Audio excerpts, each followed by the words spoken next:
Hello, I'm the developer of the Horror Engine.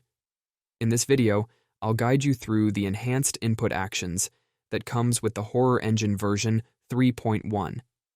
When you examine the newly added input folder, you will see the input assets that you're familiar with from previous versions. The functions necessary for the enhanced input system to work can be accessed from the Horror Engine game mode blueprint.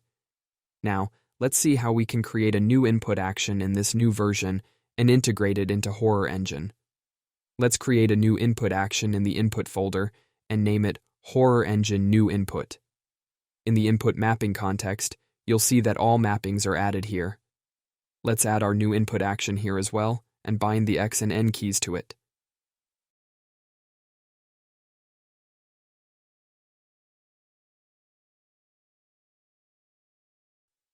To allow the player to change these keys from the main menu, we need to activate the player mapping key settings. For the settings behavior option, select Override Settings, and then choose Player Mappable Key Settings. The name option is the unique name required to change this key during the game and will be used later when creating our widget. Let's name it Horror Engine New Input 1. If you are using Unreal Engine 5.1 or 5.2, the correct settings should look like this. Let's do the same for the N key and name it Horror Engine New Input 2. In the next step, we need to add new buttons to the settings widget blueprint for these two keys. All we need to do is duplicate any overlay here and assign the names we just defined to the button names.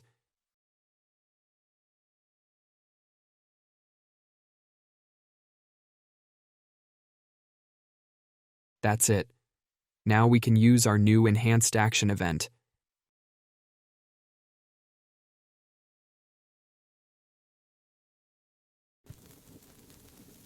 As you can see, the X and N keys are functional. If you've followed all the steps correctly, you'll see that the X and N keys are defined as defaults when you check the input settings. Finally, you can test changing the keys and saving the settings. Let's change the keys to K and N, then restart the game. It looks like everything is working fine. In this video of the Horror Engine tutorial series, I tried to guide you through the enhanced input actions. I hope you like it and find it useful. Please consider subscribing, and I'll see you in the next video.